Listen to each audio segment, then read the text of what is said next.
Hello guys, आज हम बात करते हैं न्यूरोजेक प्लस के बारे में, जो कि एक आयुर्वेदिक नर्वाइन टॉनिक है।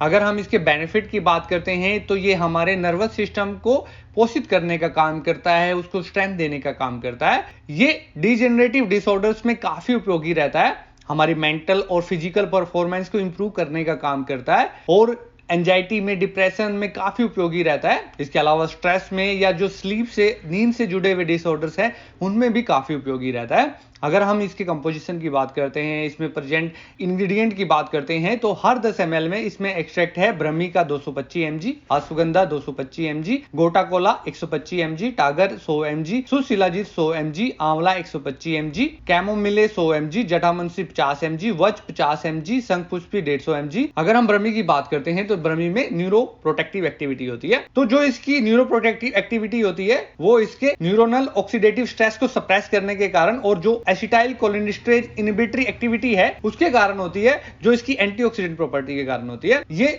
न्यूरो इन्फ्लेमेशन को, जो नर्वस टिश्यू है उसकी जो इन्फ्लेमेशन हो जाती है उसको प्रिवेंट करने का काम करती है। और जो ये न्यूरो इन्फ्लेमेशन होती है ये एंजाइटी के लिए रिस्पॉन्सिबल होती है। इसके अलावा ये जो एंजाइटी के सिम्टम्स हैं उनको भी कम करने का काम करता है और जो मेंटल फटीग है उसको भी कम करने का काम करता है, हमारा जो मेमोरी स्पैन है उसको इंक्रीज करके। अगर हम अश्वगंधा की बात करते हैं तो अश्वगंधा में बहुत सारे अमीनो एसिड्स होते हैं और ये सारे एलिमेंट्स जो इसमें प्रेजेंट होते हैं वो हमारे नर्वस सिस्टम को स्ट्रेंथ देने का काम करते हैं, जो ब्रेन की नर्व्स होती हैं उनको स्ट्रेंथ देने का काम करते हैं। कई स्टडी में ये भी पाया गया है कि जो अश्वगंधा होता है वो जो स्ट्रेस लेवल है उसको बहुत हद तक डाउन करने में, कंट्रोल करने में कामयाब रहता है। अगर हम गोटा कोला की बात करते हैं तो इसमें बहुत ही पोटेंशियल न्यूरो प्रोटेक्टिव प्रॉपर्टी होती है। ये एज ए एंटीऑक्सीडेंट काम करता है और जो ऑक्सीडेटिव स्ट्रेस है उसको कम करने का काम करता है और न्यूरो प्रोटेक्टिव इफेक्ट शो करता है। अगर हम आयुर्वेदा की बात करते हैं तो ये इसकी कॉग्निटिव प्रॉपर्टी के कारण as a brain tonic use किया जाता है और बहुत सारे मेंटल डिसऑर्डर्स में इसका उपयोग किया जाता है और ये मेमोरी को इनहांस करने में भी बहुत उपयोगी रहता है। ये हमारी जो न्यूरोनल मॉर्फोलॉजी है उसको इंप्रूव करने का काम करता है, लर्निंग परफॉर्मेंस को इंक्रीज करता है और हमारा जो मेमोरी रिटेंशन है उसको इनहांस करने का काम करता है। अगर हम टगार की बात करते हैं तो टगार हमारी एंजाइटी को रिड्यूस करने का काम करता है और हमारी नींद को इंप्रूव करता है। ये सेंट्रल नर्वस सिस्टम को रिलैक्स कर देता है अपनी सेडेटिव और एंजाइटोलेटिव प्रॉपर्टी के कारण। अगर हम शिलाजीत की बात करते हैं तो ये ब्रेन फंक्शन को इंप्रूव करने में काफी मदद करते हैं। इसमें फोल्विक एसिड और जो दूसरे कंपाउंड्स होते हैं वो जो एबनॉर्मल बिल्डअप हो गया है प्रोटीन का उसको कम करने का काम करते हैं और जो इन्फ्लेमेशन होते हैं उसको रिड्यूस करने का काम करते हैं और अल्जाइमर डिजीज के जो सिम्टम्स होते हैं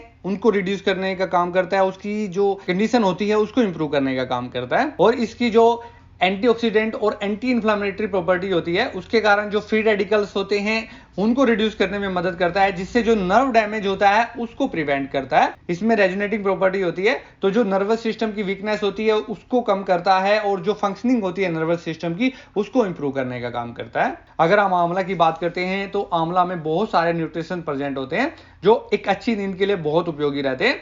ये हमारे माइंड को रिलैक्स करने का काम करता है और जो स्ट्रेस लेवल है उसको रिड्यूस करने का काम करता है। अगर हम चैमोमिले की बात करते हैं तो इसमें anti inflammatory, antioxidant, mild astringent, mild sedative और हीलिंग प्रॉपर्टी होती है। ये हमारे जो नर्व्स है उसको शांत करने का काम करता है और एंजाइटी को रिड्यूस करने का काम करता है। ये हमारे जो ब्रेन न्यूरोट्रांसमीटर एक्टिविटी है उसको इंक्रीज करने का काम करता है, जो हमारे जो मूड पे और एंजाइटी पे पॉजिटिव इफेक्ट डालते हैं। अगर हम जटामांसी की बात करते हैं तो ये हमारी नर्व्स को और जो नर्वस सिस्टम है उसको स्ट्रेंथ देने का काम करता है। ये नींद ना आने की बीमारी में बहुत मददगार साबित होता है और जितने भी नींद से जुड़े डिसऑर्डर्स होते हैं उनमें काफी मददगार साबित होता है। ये हमारे जो सेरोटोनिन लेवल है उसको इंक्रीज करने का काम करता है, जिससे हमारा मन शांत होता है और एंजाइटी से और नर्वसनेस से हमें छुटकारा मिलता है। इसमें एंटीऑक्सीडेंट, एंटी स्ट्रेस और एंटी फटीग प्रॉपर्टी मिलती है। अगर हम वच की बात करते हैं तो जो वच की रेजोनेटिंग प्रॉपर्टी होती है वो उसको एक अच्छा नर्वाइन टॉनिक बनाती है। ये हमें रिलैक्स होने में और स्ट्रेस से और डिप्रेशन से छुटकारा दिलाने में काफी मददगार साबित होती है। ये हमारी नर्व्स को शांत करने का काम करती है, हमारी मेमोरी को इंप्रूव करने का काम करती है और इसको बेसिकली जो मेंटल और इमोशनल डिसऑर्डर्स है उनके लिए यूज किया जाता है और जो नर्वस सिस्टम के डिजीज है उनमें काफी उपयोगी रहती है। अगर हम शंखपुष्पी की बात करते हैं तो शंखपुष्पी में न्यूरो प्रोटेक्टिव एलिमेंट्स मिलते हैं जो मेमोरी कम होने में या जो टेंशन होती है उनमें आराम दिलाने में काफी मददगार साबित होते हैं। हैं, तो इसमें बहुत सारे एंटीऑक्सीडेंट और फ्लेवोनॉइड्स होते हैं, उसकी वजह से ये अपना रिजल्ट शो करते हैं। ये हमारे जो न्यूरोट्रांसमीटर्स होते हैं या जो सिक्रीशन ऑफ डोपामिन है उनको बैलेंस करने का काम करता है, जिससे जो सेरोटोनिन का लेवल है वो कंट्रोल में रहता है और जो एंजाइटी से रिलेटेड सिम्टम्स हैं उनको रिड्यूस करने में मदद मिलती है। ये हमारे माइंड को और बॉडी को रिलैक्स रखने में बहुत मददगार साबित होता है। उम्मीद करते हैं ये इंफॉर्मेशन आपको अच्छी लगी होगी। Thanks for watching.